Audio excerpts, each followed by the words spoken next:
Get rid of your credit card debt, get a lower monthly payment, and skip your next 2 house payments at SaveWithConrad.com. NMLS number 65084, equal housing lender. You don't need perfect credit or money out of your pocket to save thousands with SaveWithConrad.com. Find out how much money you can save right now at SaveWithConrad.com.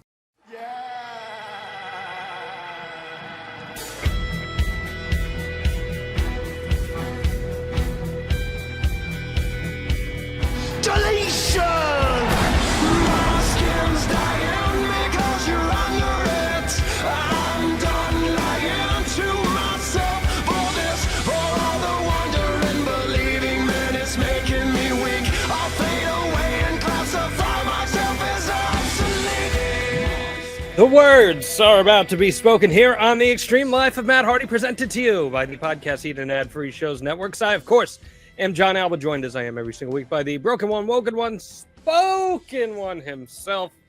That's me. Mr. Matt Hardy. From Tampa, Florida this week. How's the Sunshine State treating you, my friend? So far, so good. I literally have just been in the airport and the hotel as of right now, as we're connected to the airport. So far, so good. It's warm. It is warm. You will be on the campus of USF, the University of South Florida, Yuengling Arena, I believe, if I'm not mistaken. Correct. Which will be the home of Dynamite 200. It was the home of the WWE Thunderdome for a while, and now it is the home of Dynamite 200. Who would have thought a small little arena on the campus of the University of South Florida would hold so many historic wrestling events? Dynamite 200, man. How's that making you feel? It's crazy that AEW has had 200 episodes of Dynamite. It's cool though. It speaks volumes about the success of the company and the growth of the brand, and the fact that we're at 200 episodes is a huge deal. Really, really cool.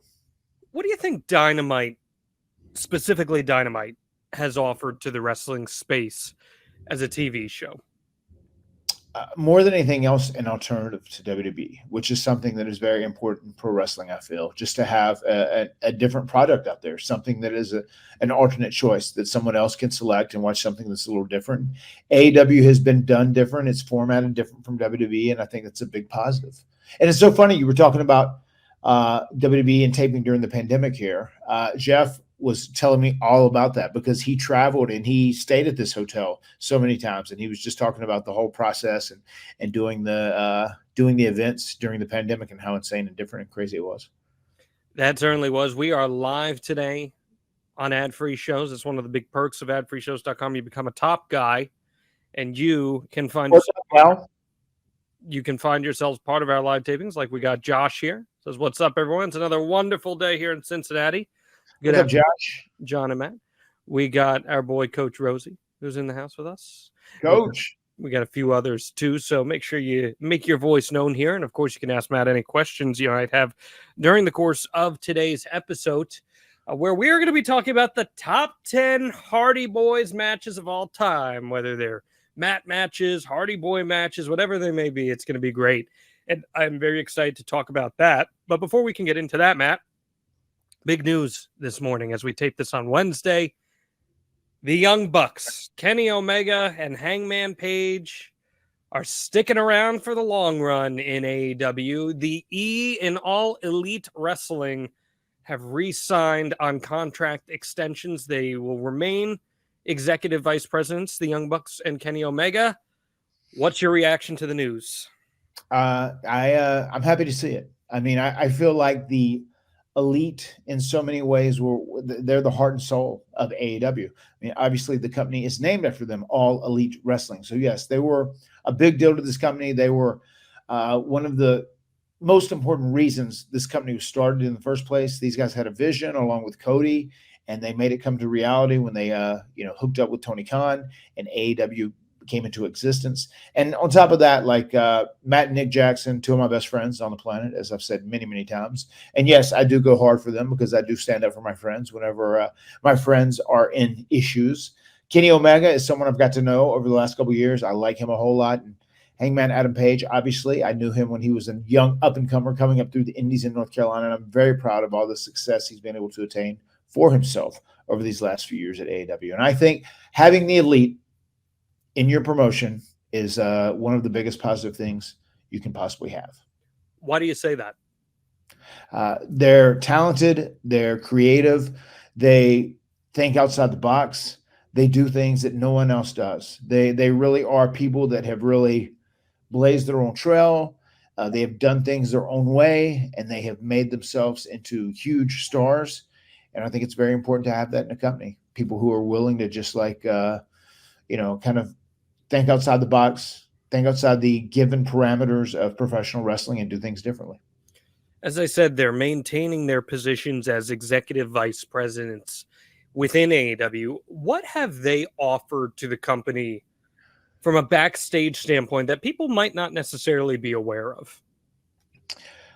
I think from a backstage standpoint, they have really challenged people to try things differently creatively. I think one of the greatest examples of that is Being the Elite, their YouTube show, which they use to add nuance and they use to add detail into angles that are happening on television. And I think it adds a lot to the programming. I think it adds a lot to the branding. I think it adds a lot to specific characters that come onto that show that do things like that. And I really think the way they tell a story is different than like traditional pro wrestling. And that's something I'm a big fan of. I also think when it comes to them being EVPs, when they speak with talents, it's much more a person talking to you than a boss, it feels like. And I think that's a good thing. I don't think that's a bad thing at all, because they talk to you from a very real standpoint. And they also talk to you, not talking down, but they talk to you at the same level as people who are just trying to work together to get to a greater good. Yeah, your old boss seems to be having quite a few weeks, huh? He always does, man. You know, he's a controversial character. A little different talking to him versus talking to the Elite. Yeah, I mean, talking to Vince is like you're talking to some deity, you know, some larger than life, godlike being. You know, talking to the Elite is like you're talking to two other human beings that are on your same level. Mm-hmm. Yeah, it just seems a little different. I mean, there's a few other differences thrown in there too, but yeah, that's just nuance at this point. That's just conjecture, neither here nor there. Listen, I think it's a great thing for AEW. I said that right from the moment I heard the news. I think that they represent a movement in pro wrestling, and I think that's very important. And as AEW has expanded and added a lot of stars, I still think they're an integral part of the programming at the end of the day, even if we pretty much just see them on Dynamite these days and not really on Collision. In the press release, and specifically, I should say, the Sports Illustrated article, the Bucks talked about how when they were thinking over this decision, the biggest thing for them was the schedule, and that they really felt like at this stage in their careers, they wanted to be able to go home when they needed to go to TV and live life as a pro wrestler that way.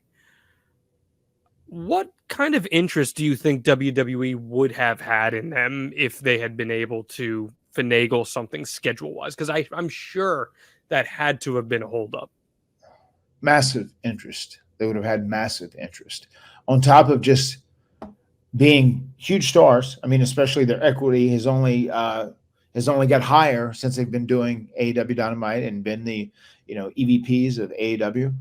Kenny, Matt, Nick, and Hangman, all those guys are extremely valuable commodities. And on top of that, if the WWE would have somehow landed them, I mean, then you kind of take the heart and soul out of All Elite Wrestling. I mean, for goodness sakes, the company, part of the name of the company is Elite. So you would be losing like the heart and soul, part of the true identity of All Elite Wrestling. And that would be a big blow to AEW, I think. Do you think, from your perspective, that the schedule and dates is a big deterrent for a lot of pro wrestlers out there? It probably depends on where you're at. I mean, if you're someone who has a family, a wife at home, and kids, and you want to optimize the amount of time you're able to spend with them, yes, schedule is a massive deal. If you're a single guy, if you're a young man, you don't have any responsibilities at home, it's different.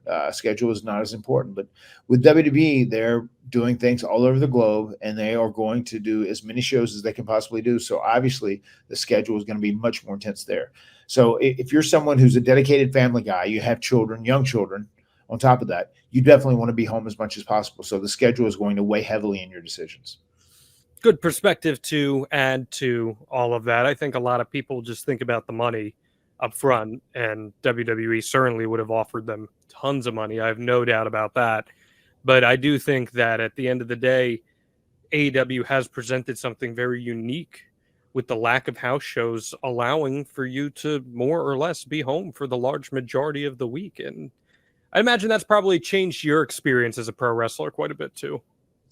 Yeah, I mean, it's nice. It's very nice to do. I mean, when my typical week is leave Tuesday evening, work all of Wednesday, come home, be home Thursday afternoon at some point. That's an amazing schedule, and I am here for it. You were at GalaxyCon this past week. Got to hang out with Steve from Blues Clues. Your wife was pissed off at that. I saw the internet was ablaze about it. Give us a little insight there. What did Steve from Blues Clues have to say? Steve from Blues Clues came over to our table and said, "Hey guys, my guy asked your guy if I could take a picture with you." He said, "That's all right. Could I grab a picture with you real quick? Big fan, big fan." And I was like, "Oh, sure, of course, man. Thank you. That's awesome." I said, how's your weekend been? He said, "Oh, it's been really good. Like, I love the Hardy Boys." When I was watching wrestling, he said, "I was also a huge fan of Matt Hardy V1." And the sign that he threw up in the picture was this, which was very, very cool. So Steve from Blues Clues has Mattitude, baby. There you go. There you go. Who's one celebrity over the years that you've encountered that you would have never expected to be like a diehard Hardy Boy fan, but told you that they were? Can you think of any? Oh my God. I mean, he would probably be towards the top of that list as well, because I wouldn't have expected that at all. I never watched Blues Clues. Of course, I didn't expect Steve to come over and start throwing up V1 hands-ons. Dude, I'm telling you, Blues Clues was as hot as Monday Night Raw and Nitro at the time. It was a big deal. I realized that. I realized that looking back in hindsight, it was truly a big deal. But I was on the hustle and grind at that point in my life, so I didn't have any time for Blues Clues. Rosie says his son and him were watching Rampage. He was home from college. He saw Manny. Said, "That's Gothic Baby's dad." You're damn right it is. I'm proud to be the Gothic Baby's dad. Half-ass over is that baby, that child, causing chaos everywhere that you go. Matt, we are talking the top 10 Hardy Boys matches of all time per the mind of Matt Hardy. And before we can get into that, you know what? I got to ask you, please hit us with that Matt fact. Matt fact: Matt hasn't had a traffic ticket in over a decade. Okay. It's impressive. It's impressive. Are you a more cognizant driver? Have you been lucky? What's the deal here? No, I'm just, my Jesse James days are over, baby. I live life right. I do my thing right. How's Mama as a driver?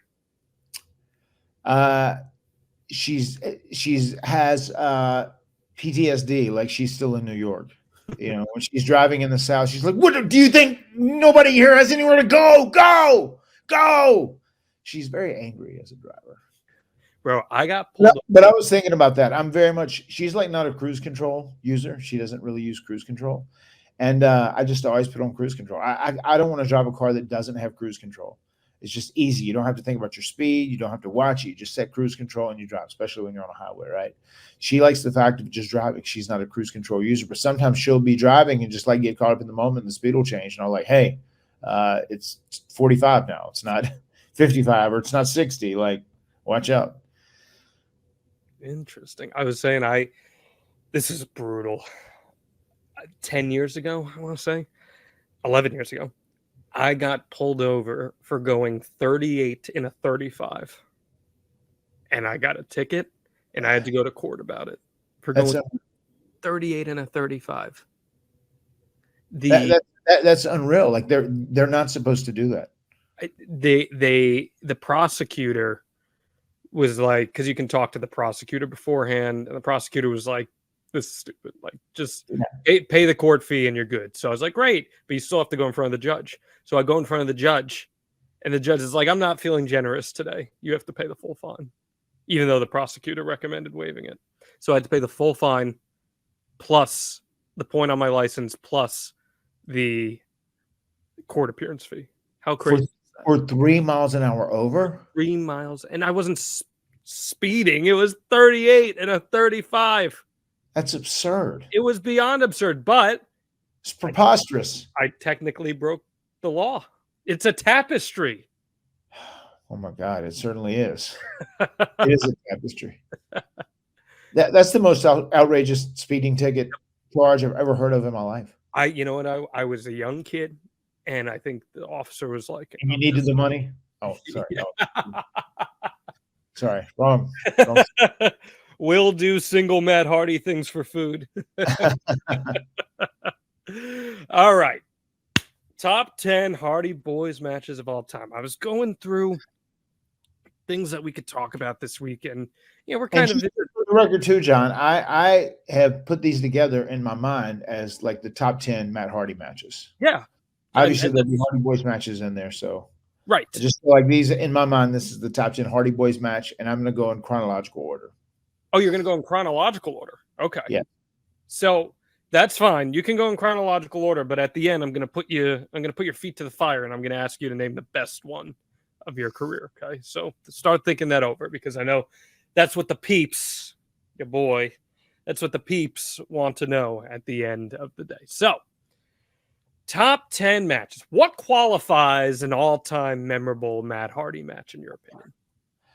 I mean, I think it is important that the match is good, but that's only to a degree. I think the how monumentous, how important, how prestigious, how this match does in terms of affecting your career. I think that's to me that's the heaviest weighing factor. Okay, so we're talking about its monumental impact, its significance to your career. And then if it's a quality match, that also will add to it as well. Yeah. Okay. The parameters have been set. Yes. So please give us your number 10, Matt Hardy. I am going to start it by saying the match versus the Acolytes from 1999, where Matt and Jeff Hardy first won the tag team titles, which happened in Fayetteville, North Carolina. Wow. Okay. Number 10, your first tag team title win. Let's go back in time to this. We've talked about this a little bit before on the podcast, but you're in your home state, lots of hometown fans there. It's a quick match, but you guys end up sneaking away with the tag team championship. Michael Hayes has been at your side at that point for a little bit. Why is this your number 10?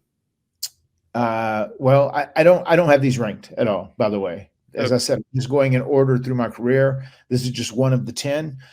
This was the culmination of us achieving our dream. It's where our dream of one day being the WWE Tag Team Champions became a realization. So that's a hugely impactful match. There's no way I can list my greatest matches without that being one of them. So that is where we actually achieved our dream. And it was early on in our career, obviously, but it was a huge deal to us. I mean, that's all we ever wanted to do in the wrestling business. And we knocked that out in July of 1999. When did you get the heads up you guys were going to be winning the championship?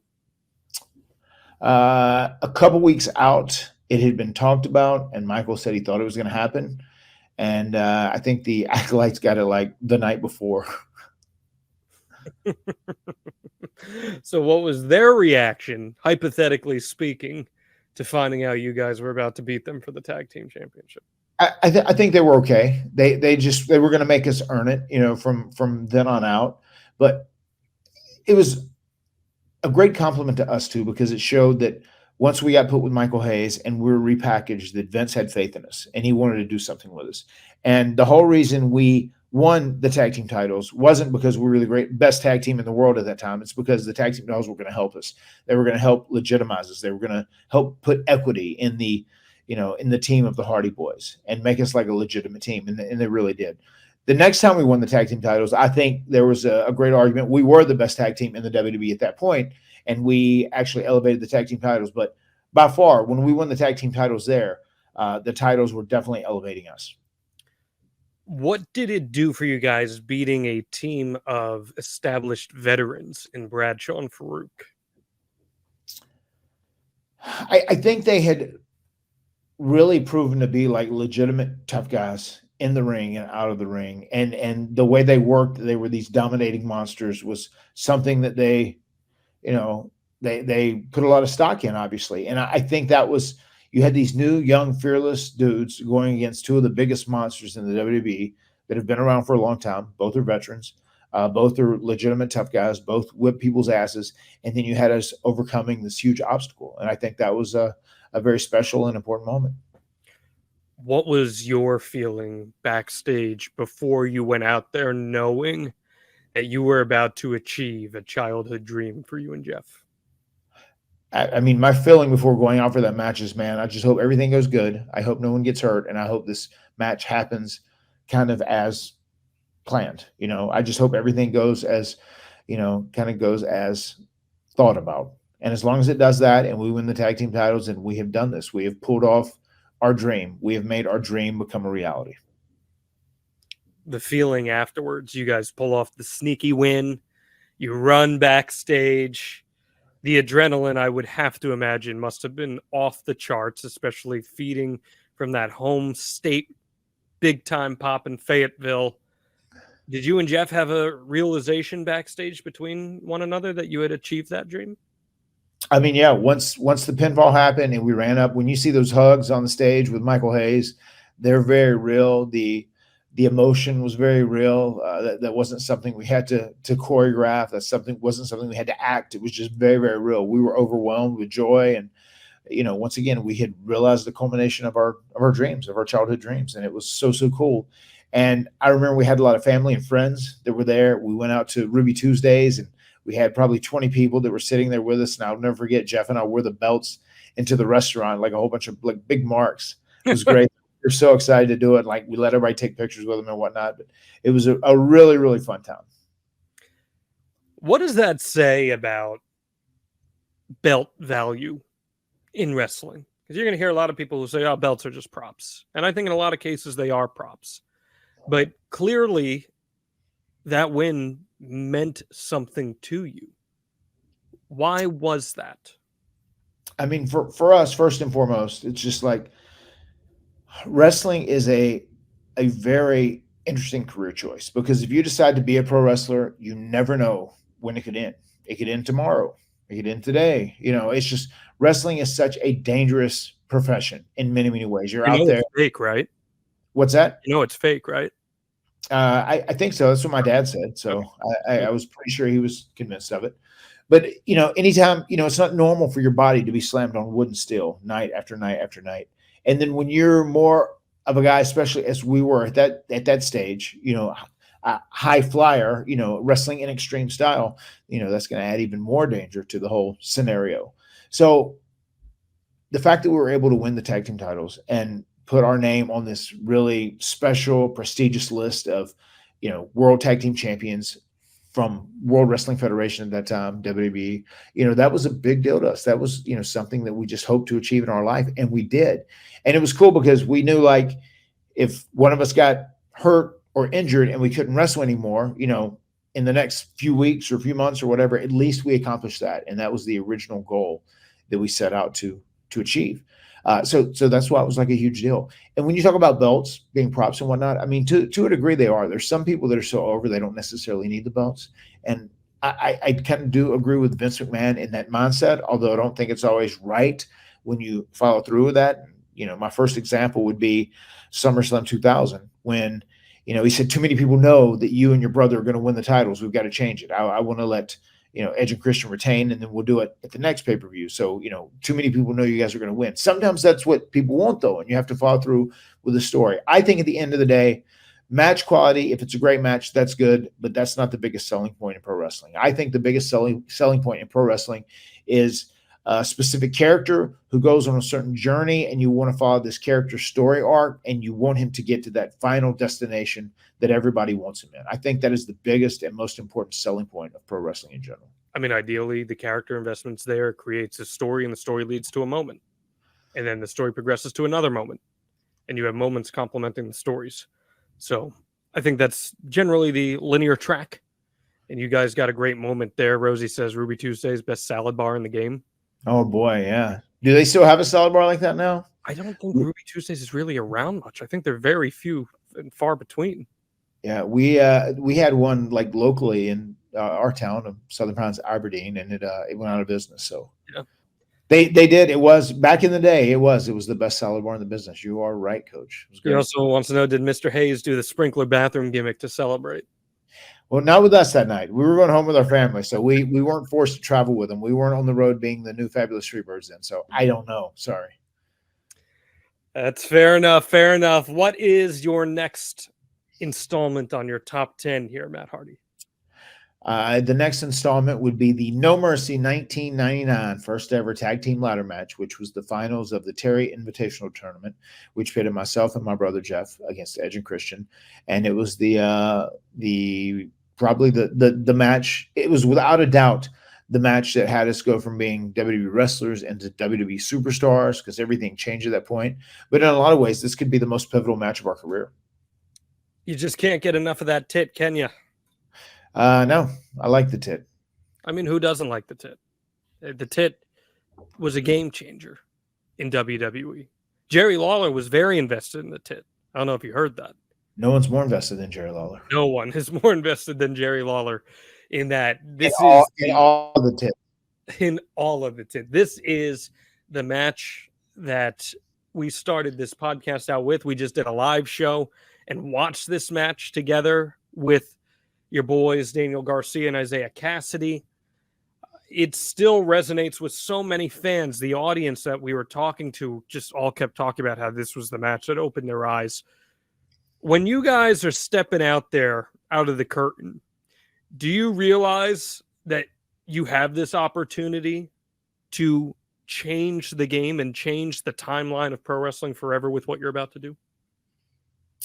We were cognizant of the fact that we had the ability to create something that was going to truly be magical and that could change the game. But none of us knew at that moment that it was going to have the impact that it ended up having. We had no idea it was going to trigger, the whole TLC era and just really elevate tables, ladders, and chairs matches into a permanent staple of pro wrestling. We had no idea that this was going to be the beginning of that. What was the point in the match that you knew something special was happening?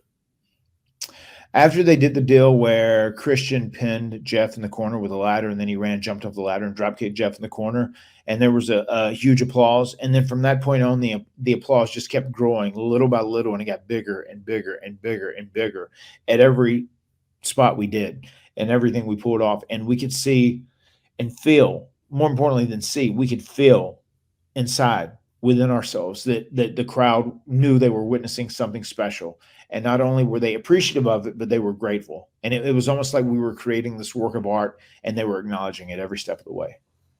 You've gone on the record and you've said that the psychology and storytelling in the hardcore matches improved over time, and that this match was just a lot of moments put together to create that spectacle.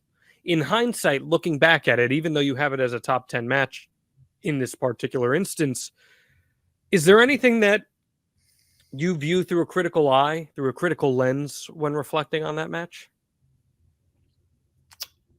No, I don't think so.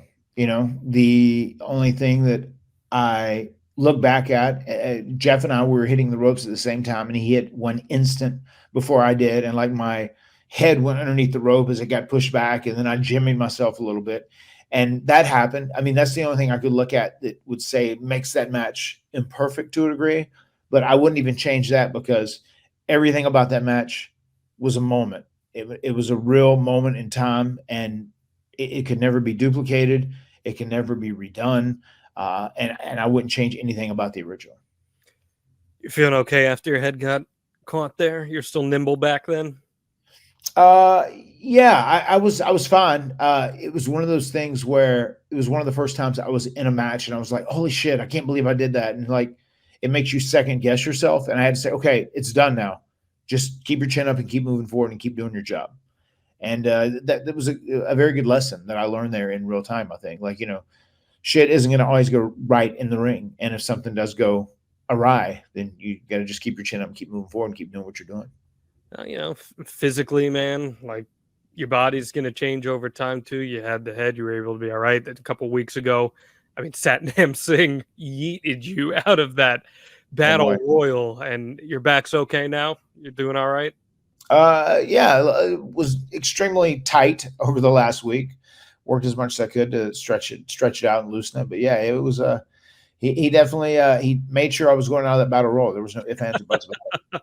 There certainly were not. I was a little worried when I heard, but I knew that you'd be able to bounce back, Matt Hardy. And the reason that I knew you'd be able to bounce back is, of course, because we are talking about our friends at AG1. Of course, Matt Hardy drinks his AG1s every single day. And I got a feeling, Matt, that's why you were able to bounce back so quickly after that vicious bump on the hardest part of the ring, which is the apron. Have you heard that before? That's the hardest part of the ring? I think I have heard that before, ironically. Yeah, man. The first thing every single morning, the way I start my day is by drinking my AG1. And it really does. It really sets the pace for the remainder of the day. And thank goodness I drink my AG1s every single day, because that allowed me to bounce back quickly from being humbled and getting a broken back in that battle royal. You did get humbled, old country way, as our old boy, the Sheiky baby, would say. But thankfully, AG1s has your body feeling good with all the nutritional needs that it requires every single day. AG1 is a foundational nutritional supplement that delivers comprehensive nutrients for whole body health, and it's going to replace your multivitamin, probiotic, and more in one simple drinkable habit. That has got to be the best part when you're traveling on the road there, Matt Hardy. You don't have to worry about carrying all these pills and supplements and multivitamins. It's just one little pouch. What do you put it in your backpack? You put it in your little travel bag? How do you carry it?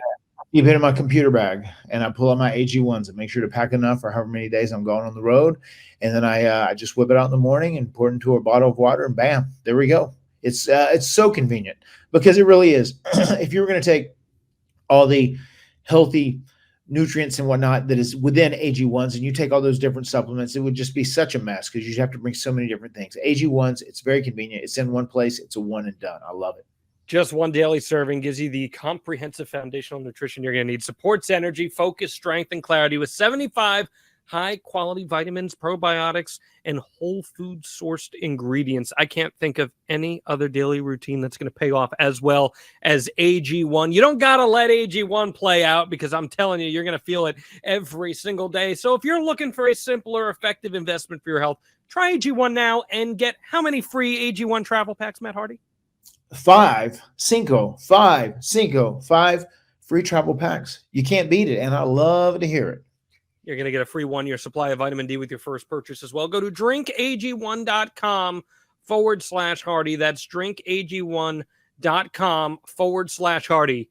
Check it out. Hey guys, it's the hardcore legend Mick Foley here, and I need to call a quick timeout, a brief timeout, because I wanted to tell your listeners what I have been telling Foley is Pod listeners for a while now about all the cool things happening over on adfreeshows.com. On the debut episode of Making the Town, Lou Meany takes us through the memorable matches and moments of the famed ECW arena, including one that was never seen. Something very special happened after the power went off. Paul Heyman went out into the ring and spoke to the crowd without a microphone, and the crowd just stayed quiet and listened. And he gave the most heartfelt thank you to that crowd that night. And the biggest shame of it is there's no footage of it because the power went out. On an all-new Tuesday with the Taskmaster, Kevin Sullivan talks about what some of the greatest factions of all time have in common. 4 horsemen, 4 guys when they're at their strongest. NWO, 4 guys when they're at the strongest.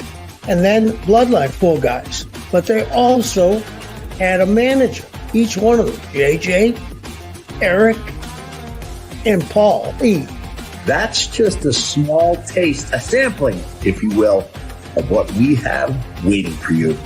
With 4 levels to choose from. See for yourself why ad-free shows is the best value in wrestling today. Sign up now at adfreeshows.com. No, we just aired that ad-free shows ad. In there, I'll tell you, man, there are a few people I love in wrestling as much as Blue Meanie. I love Blue Meanie. And I'd love to get him on the show one time because I think he's just one of the kindest, coolest dudes in all wrestling. And I'm sure you cross paths with him at a lot of cons every now and then, right? Yeah. I've got lots of love for Blue Meanie as well. Yeah, I would love to have him on the show. Big time Blue Meanie fan over here.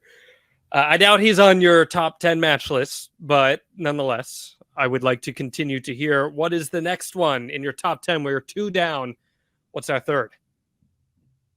I would say the next match in my top 10 list is going to be TLC 2 from WrestleMania 17, which obviously was our favorite TLC match of all the different TLC matches. It was our favorite of the series. And that is the match that I would include as next in my top 10. I've gone on record with you on this podcast, Matt Hardy. I think this is the most influential match of your career. I think it might be the most important match of your career. It took everything you guys have done and elevated it to an entirely new level on the biggest stage possible in front of 70,000 fans at the Houston Astrodome. Yes. Where does it fit in terms of the legacy of what all of you guys created together during that era? It's right at the top. It's right at the top. If it's not number one, it's number 2 or 3, without a doubt. Because it's a huge match, which was also another match that was part of the show stealing card at WrestleMania 17. It stood out. It was very different, and I feel like it was the strongest one from a psychology standpoint. And just when you're on a card that is that big, and you have The Rock and Stone Cold and Taker and everybody else on it, and you're one of the matches that like stands out head and shoulders above other things. There are a few matches that really stood out on that show. That's a big deal. And that match, I feel like, showed that the Hardys and the Dudleys and Edge and Christian had arrived as being legitimate superstars and money makers for WWE at that time. When you think about walking through that entranceway, I know you've told the story before where Michael Hayes kind of told you to soak it in and enjoy it because you never know if you might feel this again or get this again. Was there a sense that you made it, like you achieved the dream when you walk through a curtain like that and you're in that stadium in that kind of environment? Yeah, absolutely. And when he said you never know how many moments you're going to have like this in your career, so really take it all in, take your time, look around, and absorb, every instant of that entrance. And he was right. And I'm so glad I did it. And you can see it on my face. I can see that I'm doing it in real time. And I do remember that entrance very vividly. And I remember thinking like, wow, this is incredible. Like, we have made it. We are here. One of the headline matches at a WrestleMania show, and there's 70,000 people watching us and cheering for us and going nuts. Like we've really done something special. When you reflect on the match, what is the most special part of it for you? I mean, for me, it would be when myself and Bubba go crashing through the 4 tables on the floor, just because it was just such a devastating, crazy, unseen spot, at that time that had never been done before, and it had a lot of risk to it. There was a lot of risk, but John, isn't that what life is? A risk. It is. Certainly. Yeah. So yeah, that's what stands out to me the most. And one of the moments I think that stands out of that match probably the most is Jeff being speared off the ring that held up the titles by Edge, which is just such an iconic moment, which is shown so many times still in highlight reels to this day and will always be shown in highlight reels. When that happened in the moment, I know you're getting ready to do your big spot, so that's where your focus is. But when Jeff takes that spear, did you realize that it would be the phenomena that it ended up becoming? I mean, we knew it was going to be crazy. We thought it was crazy talking about it right from the jump. I just remember I was blown away by how flat he landed, because it's so hard to control your body, falling that far and being hit by another human being who weighs a lot. But he like stuck it perfectly, and it was unreal. I hoped he was okay. When you're at signings and conventions and appearances, is that the match that people bring up to you the most? We hear about that one a lot. I would say the matches that we hear about the most would be TLC 2, the triple triple threat ladder match at WrestleMania 2000, triangle ladder match, and the No Mercy match. And oddly enough, the final deletion comes up a whole lot too. Final deletion is always asked about. The return of WrestleMania 2 is something. Those 5 topics are probably what you hear the most about from like casual fans. I got a feeling we might be hearing about a few of those later on in this list too, potentially. So that doesn't surprise me that much. TLC 2, man, when we came up with the concept for this podcast, I told you that to me was the most pivotal moment for us to lead to and piggyback off of as we discussed on this show. We did it earlier this year. It is available in our archives, extremehardy.com. Watching that match with you is a career highlight for me. Go check that one out if you haven't already. So we got 3 down here, Matt. What's our 4th? My 4th match on my list of my top 10 would be myself versus Rey Mysterio for the Cruiserweight title, which main evented SmackDown in Anaheim, California. Ended up being the blow off to myself and Rey, who'd been feuding for about 4 or 5 months at that time, and we really turned that into something much bigger than it was ever supposed to be. And I do take a lot of pride in that, especially because when I first turned heel, Vince was all in on giving Jeff a singles push, especially following his match with The Undertaker, the ladder match. And then I ended up kind of stealing the spotlight at that time. And I ended up being like this big success story. And Vince loved the whole Mattitude, Matt Hardy version 1 character so much and loved what I was doing. And the fact that he had the faith to put myself and Rey in a main event slot of SmackDown for the Cruiserweight title spoke volumes, because he didn't see the Cruiserweight title as being important in the past. It's a match we will cover in depth at some point. We were supposed to do stuff on Rey a couple weeks ago, but travel got on the way, and we're going to get to it. It's going to be done properly with the proper time investment, but it is a match that I do think a lot of wrestling fans are nostalgic for because it was so different. It was so special. What kind of nerves, if any, did you have in that spot? Because, pardon me, that was not a spot that you had really been in before, trusted in that singles capacity to main event a major television show. I felt good. I felt good about where I was at as far as my career goes at that time. I was very confident in what I was doing. I was in the best shape I'd ever been in my career. I feel like I had my shtick together real good, and I was doing a character and a persona as Matt Hardy version 1 that I really had down to a science. And I felt like I was put in the best situation. I was able to have minions out there, Shannon, and obviously Crash Holly, and they added so much to the act, and they were guys I could bully and be mean to. Like I really felt like everything came together for me at that time. And once again, it was such a great honor to be there and main event in Anaheim and have Ray's home audience right in front of us, give him the home court advantage, so to say, and have his family out there. And all I can do is think about little Dominic when he was out there cheering things on. And then at the very end of the night, making sure that he knew that I wasn't out there to legitimately hurt his dad, that I was okay. So that was a great moment. And I'm very proud of the stuff that myself and Ray did together. Dominic had a very Matt Hardy 2010, 2011 style promo the other day. I don't know if you saw this because he's doing the NXT stuff right now. And they did a segment where he reads tweets. And the tweet that was asked him, it was like, will you ever reconcile with your dad?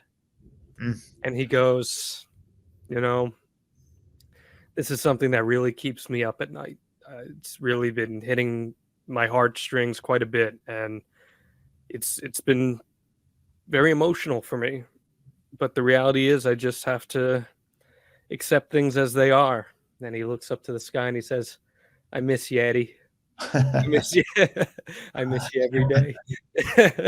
And I said, this little shit. I was like, but he's getting the little nuances of this stuff, and it's working, man. It's working big time. And I think it's cool that you think about that match, little Dominic, seeing him there for the first time. How easy was Ray to work with at that time period? Because I feel like he's just top of his game there. Yeah, he was the best. Just the best. Absolute best. Like, I worked him on the road a lot. We did house shows. It was just always a pleasure. It felt like a night off, and we'd go have these killer matches night in and night out. I was gonna say that probably pushed you, being such a lucha fan at the time and doing the high flying stuff, not all that long removed from Omega, getting a chance to have someone who can actually match you and push you with that. That had to feel so liberating as a performer.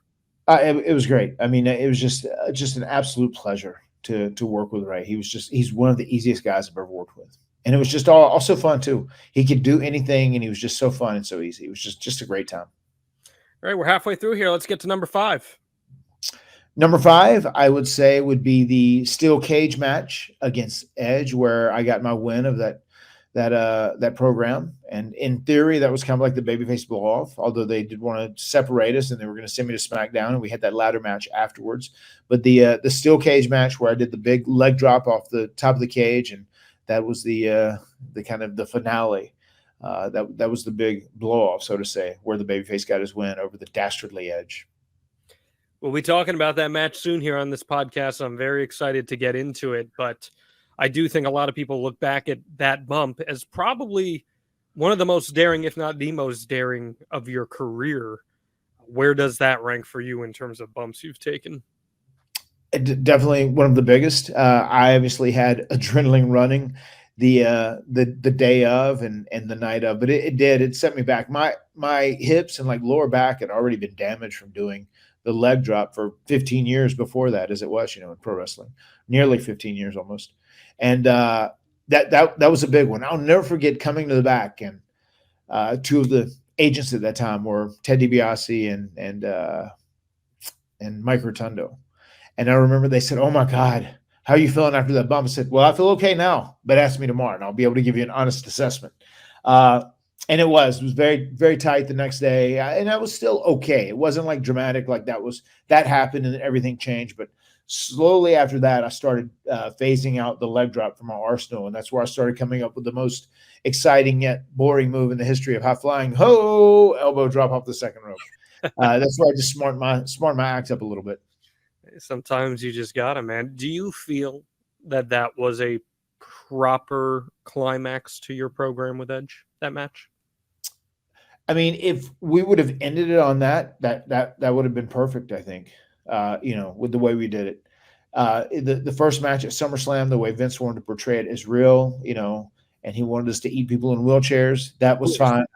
I was cool with that. And then we had that street fight, which I thought that was which actually happened here in Tampa.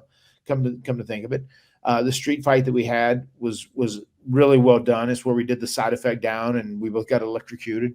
And then the cage match was a great match, just through and through. It was very solid from a psychological standpoint. The stuff we did was cool. It was innovative, and it had that huge flying leg drop off the top of the cage as the finale. If that would have been the end of the program, that would have been A-okay with me. But like Vince was just adamant he didn't want to take it, even though everybody was cool and everybody was on the same page at that point. Vince didn't want to take any chances, and he wanted us to be on separate rosters, and he planned on doing things with me on SmackDown as it was anyway.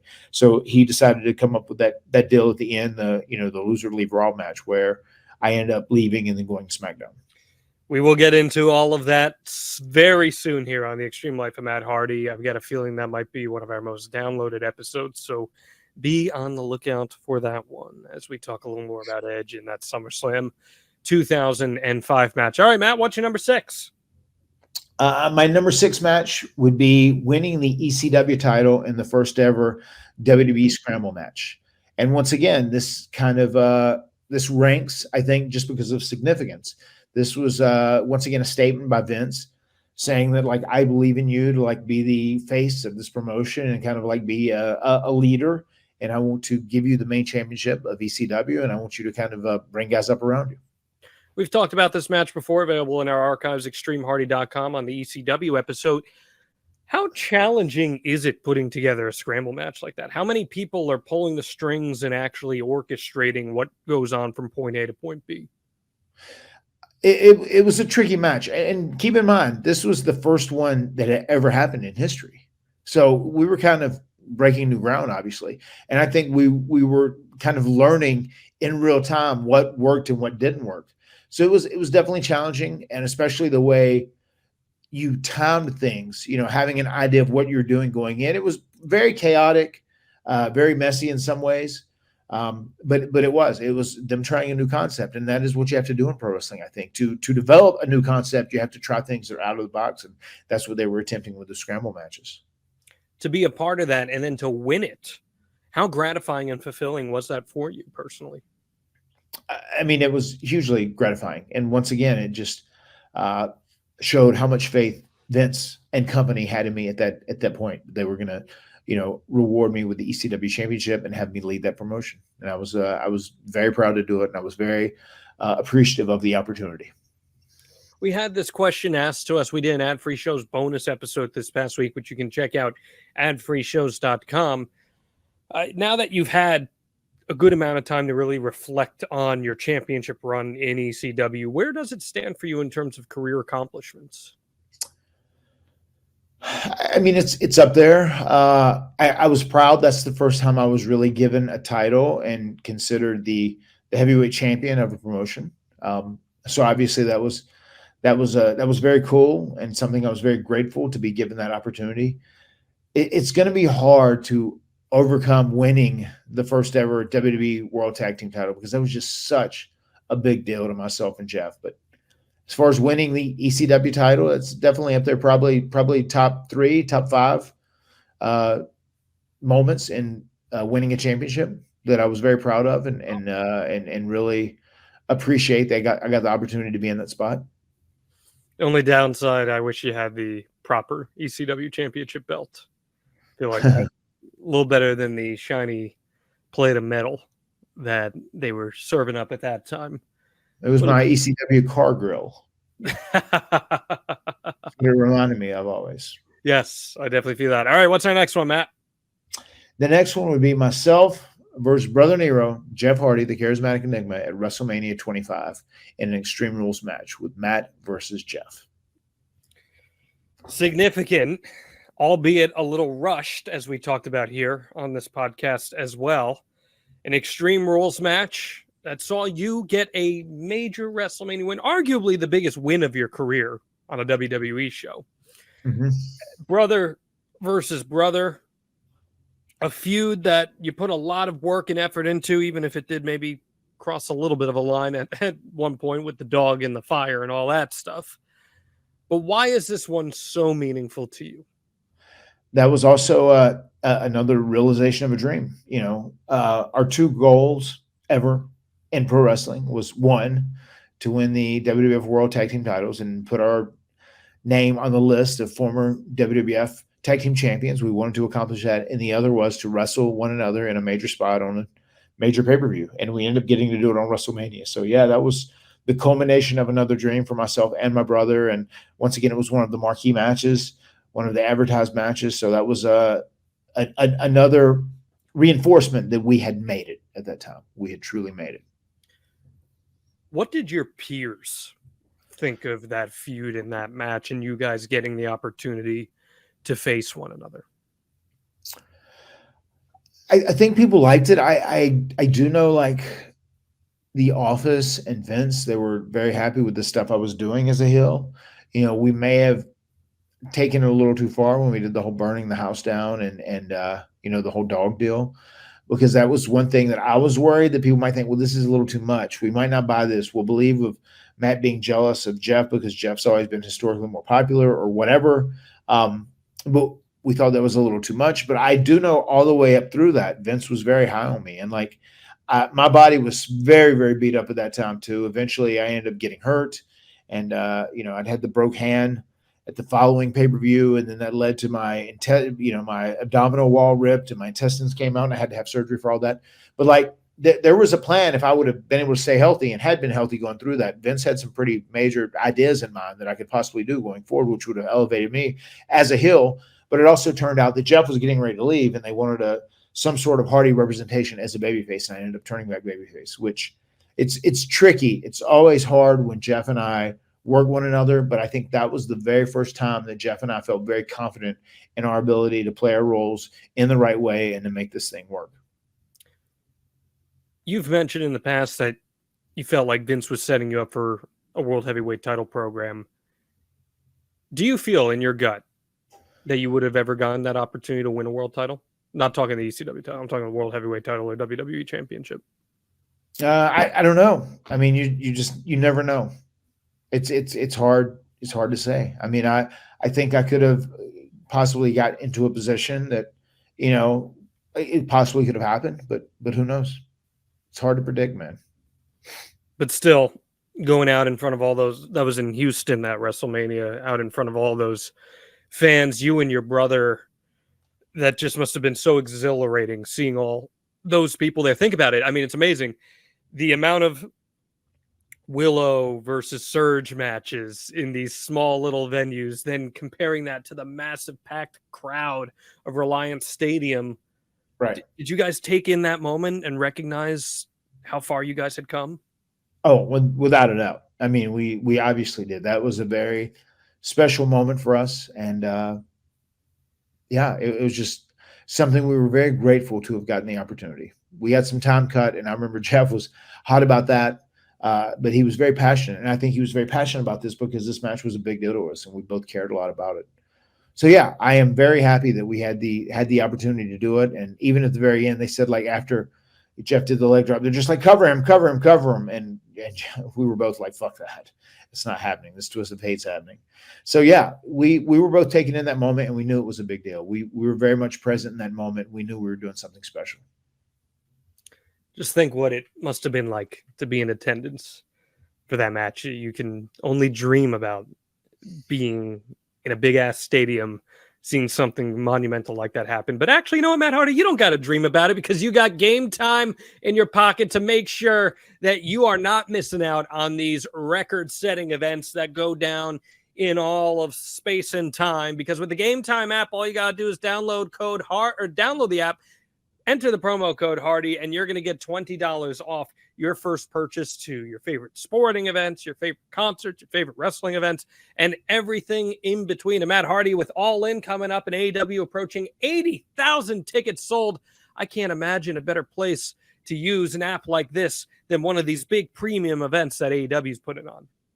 If you have the opportunity to be able to sneak into All Out at the very last moment, this is where you go. You go to Game Time, and this is where you score those tickets. This is where you procure those last moment tickets.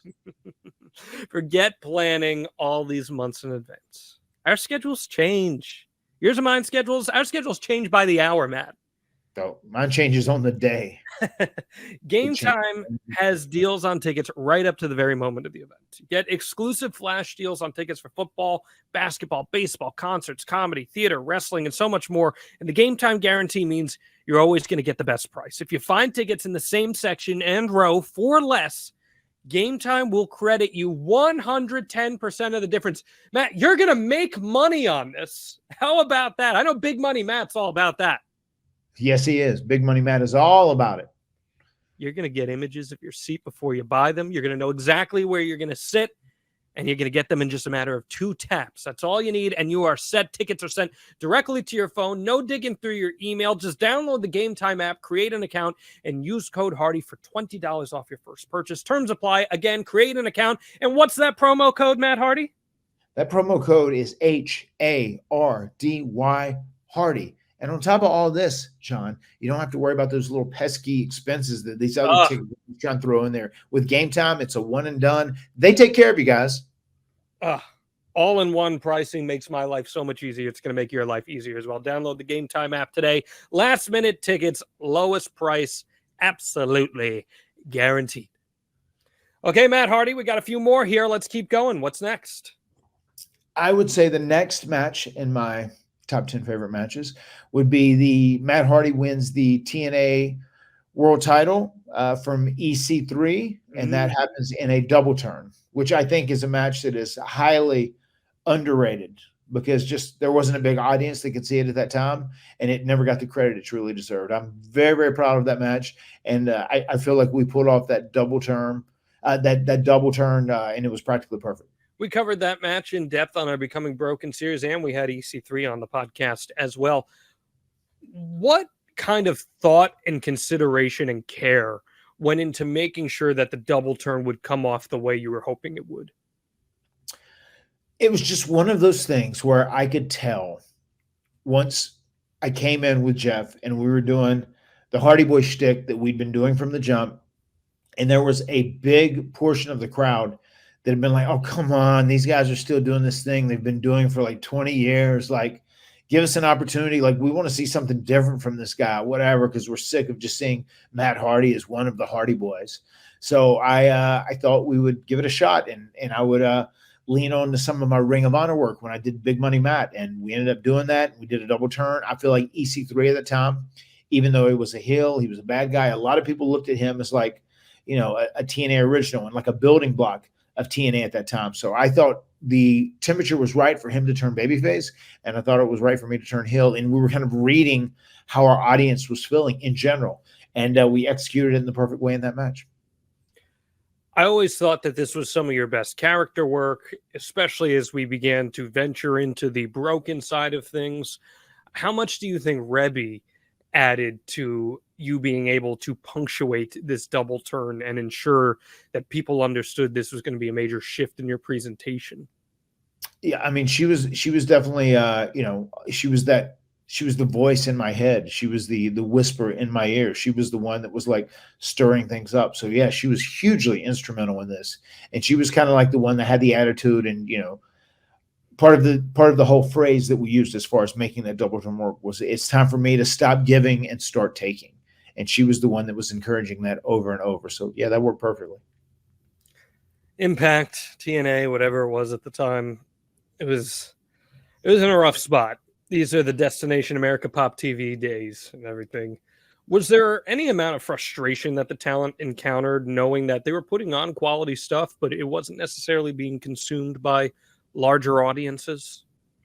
I think so. I mean, everyone was aware that we had a very limited television, you know, outlet, that not a ton of people were seeing stuff, but we were just trying to all do something that would create some sort of buzz and get people talking. And that was also like when the internet was becoming a much more important way to consume, you know, your pro wrestling. And I think that helped us a lot during that time as well. Just their YouTube videos and just word of mouth. And it was like, hey, they got this really cool angle going on here. So, you know, obviously this all led to Matt Hardy becoming broken. So this was really the start of it, I think. And it all led to King Maxwell pinning Disco Inferno, which was a good day in the office in my book, as far as I see it. Go check that out, guys. It's a really, really interesting period of time in Matt's career. Available in our archives, extremehardy.com. All right, we got a couple more here, Matt. What's next? Next would be the final deletion. Where was my job to delete Jeff Hardy out of the Hardy family tree, you know, and like take over the Hardy branding and make him pay for his sins against me over all of space and time. And really, I just wanted to get him to stop jumping off the top rope and try and get him to take better care of himself. Was a lot of the reality behind that. But once we did that first contract signing, it was so polarizing and just had so many people talking. I knew we had tapped into something special. I knew we had to be very careful and we had to take this thing in the right direction. And the final deletion was also very, very polarizing, but it was, it's a moment in time in my career, and it became viral online. And a lot of the power of the whole broken universe came from stuff going viral online and just the crazy things I would say, the way I would pronounce things, whatever it may be. But becoming Broken Matt Hardy and having that final deletion and the popularity that I gained over the course of the next 6-7 months, that is the without a doubt, that is the definitive. That's the definitive force. That's the definitive event that led us to returning to WWE. Me becoming Broken Matt Hardy, and just myself and Jeff getting hot with the whole Broken Universe, product. From the percentages that you encounter at conventions and events, how many of fans would you say resonate even more with the broken character stuff than they did the OG Hardy Boys? Like, what's that percentage like when you do appearances, from what you gather? Probably half and half. Wow. There are a lot of people just like, oh my God, are you going to do Broken Matt Hardy again? You know, we really want to see that. And I think Broken Matt Hardy can survive somewhere else and could thrive somewhere else. Just, it would have to be kind of on its own platform. because wrestling is taking a turn right now. Wrestling isn't in a particular climate that would really support a larger than life, over the top, outrageous character right now, not where it's at currently. So I think it could survive and it could have an audience, but it would live on another platform somewhere, I think. I've never asked you this question, and I can't believe I've never asked you this. What do you think it was or is about Broken Matt Hardy and the Broken universe that connects with people so much? Why do people care so much about these characters? I mean, I think first and foremost, it was fun. And we were really focused on larger than life characters. And once again, you knew who these characters were. It was pretty cut and dry. And they were on this journey and they were on this story arc, and people wanted them to get to a certain place. And I think even though this story was larger than life and over the top and super fantastical and whatnot, it was still a fun story to follow. And on top of that, it was just fun. It would make people laugh. It would make people smile. And sometimes people don't want all seriousness in pro wrestling. Sometimes they do. Sometimes you have to have seriousness to draw money. But sometimes you can have stuff that's fun and people just really enjoy. Well, and you started it with a very serious, maniacal nature.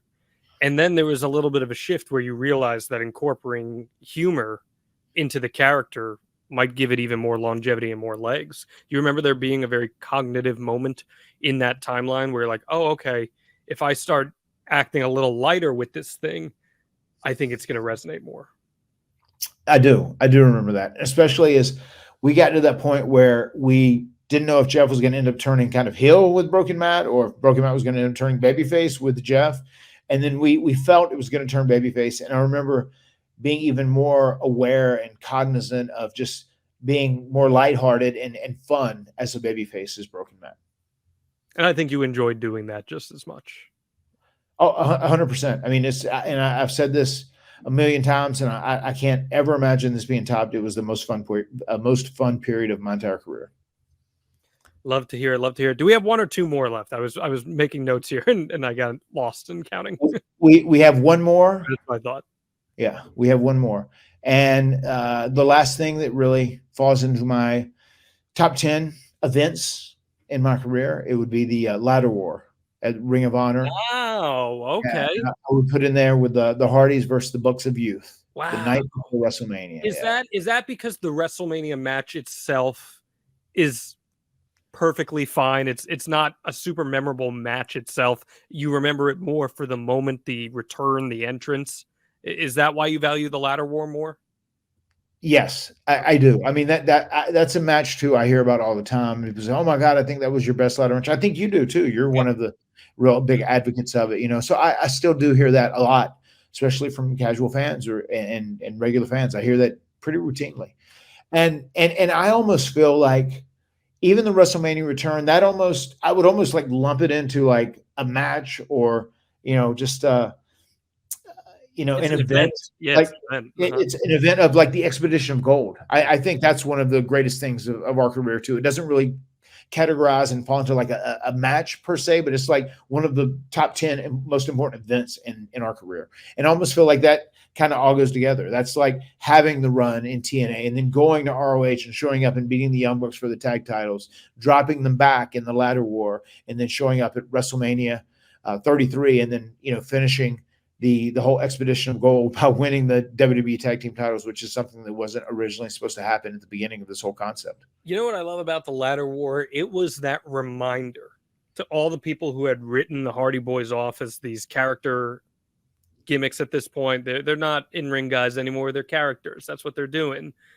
It reminded everyone, no, we're the innovators of the ladder match, and we can hang with the best of them. And then plus it helps. You got, no pun intended here, you have elite dancing partners in the Young Bucks who really just bring out something else in you guys.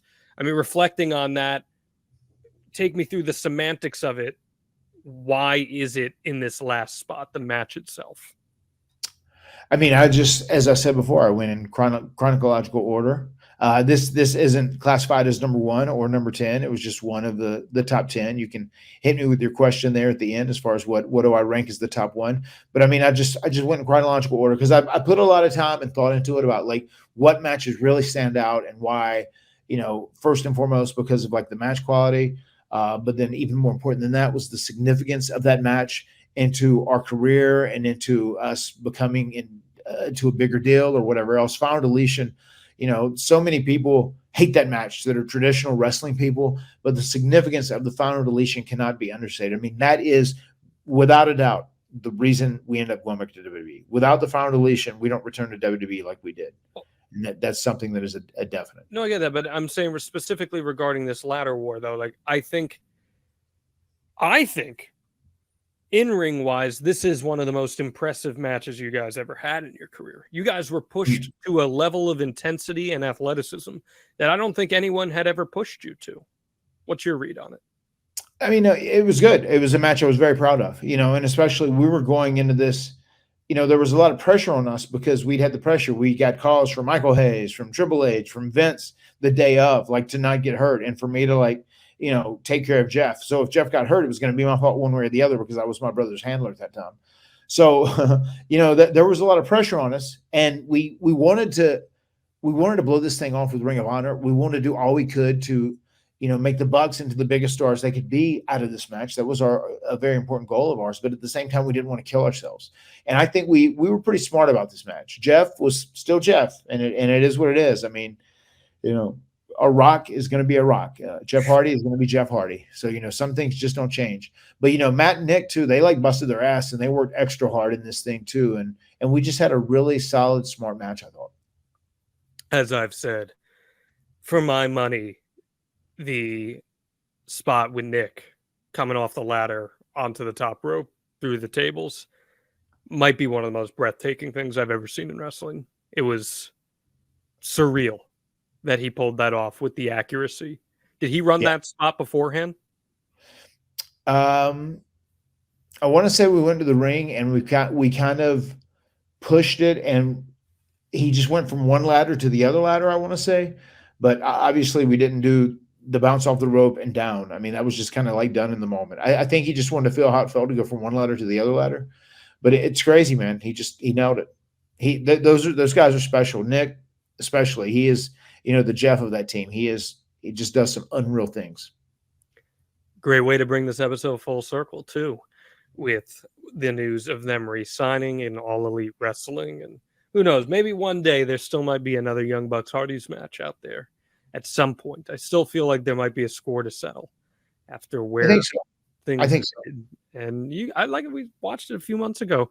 I really liked your Double or Nothing match with them last year, and I thought there's more to be seen from those two teams. All right, Matt. So I'm going to ask you now. I'm making you pick one top Matt Hardy / Hardy Boys match ever. What is it? I would say, as a tag team, I would say our greatest match is the tag team ladder match at No Mercy. Okay. Why is that? It was the most important. It was so significant. It put us on the map. It really led us to taking it to another level. It opened up so many opportunities and doors for us. And we also did some stuff that had never been seen before. And without that tag team ladder match, you don't get into the whole TLC concept, which allows us all, myself, Jeff, Edge, Christian, Bubba, Devon, to become these huge, massive stars. Without that match, you don't get there. That match started the whole chain reaction of the whole TLC movement and the TLC era. So I think that is, for my money's worth, that is probably the greatest tag team match of the Hardy Boys.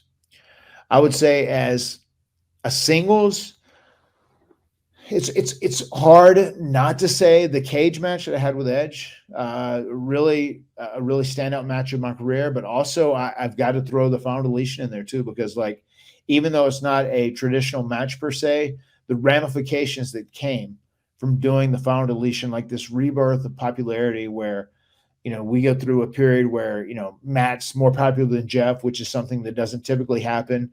WWE sees how viral this becomes. We quickly get back on their radar, which even when Michael called, said, I didn't think I'd be making this call again. He said, but I'm glad I am. We would love to have you guys come home. We'd love to have you guys come home. So those are the two things I think are the most pivotal Matt Hardy singles matches. I respect it entirely. I'm going to ask you a bonus here. What do you think is the best Jeff Hardy match? Oh, the best Jeff Hardy match. I'm probably going to go with significance as well, and I would probably say when he won the WWE Championship against with Hunter and Edge in that triple threat at Armageddon. What year was that? 09? 08? 2008. Yeah, Armageddon 2008. Armageddon 2008. Interesting. I guess I was just asking that because I feel like so many people underrate a lot of Jeff's early stuff too.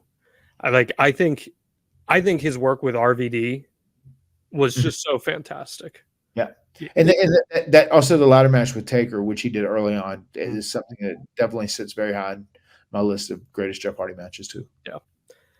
Interesting stuff there, Matt Hardy. I'm a big fan of it. For the record, your singles match with Edge, 4.25 stars from the guru himself, Mr. Dave Meltzer. There you which have it. I believe is, I'm scrolling through all of your singles matches that received ratings. I do believe that is your highest rated singles match. So take with that what you will, Matt Hardy. But in my book, all these matches are grade A matches. Go check all of them out. We've talked about a lot of them in our archives, extremehardy.com. Anything else you'd like to add this week, my friend? No, this was fun though. This was fun. You kind of chipped away at me to do this episode. I'm glad we did. Yeah, I thought it would be good to get a little reference point for you. How do you view your career in your own introspective? So many fans will have their opinions. Fans have never shied away from expressing their opinions to you, as a matter of fact.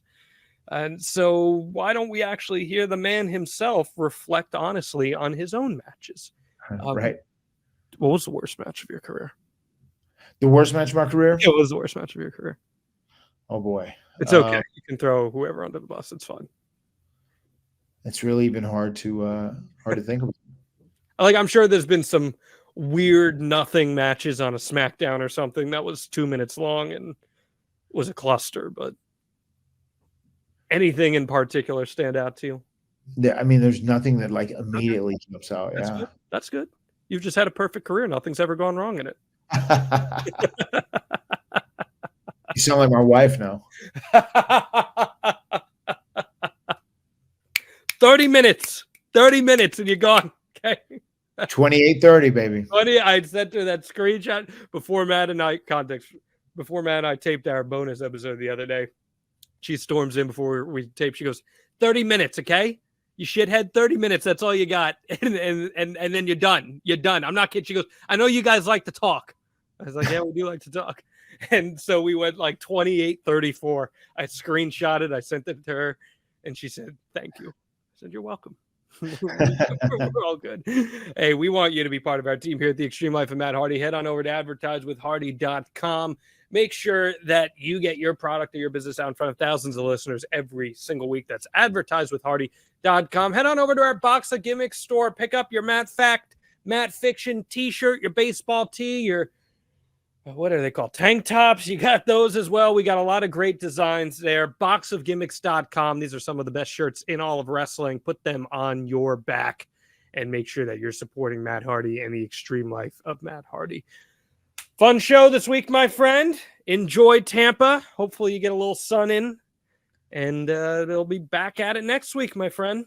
There you go. All right. Everybody out there, if you enjoyed this episode, tell a friend to check out the Extreme Life of Matt Hardy podcast. We appreciate each and every one that tune in every single week because we are a very grassroots podcast. And there's a ton of podcasts out there. And if you dig our thing, please spread the word. Tell people about myself and John. We're very passionate about what we do. And leave that 5-star review wherever you get your podcast. It goes a long way for us. The words have been spoken. We'll see you next time right here on the Extreme Life of Matt Hardy. Delete!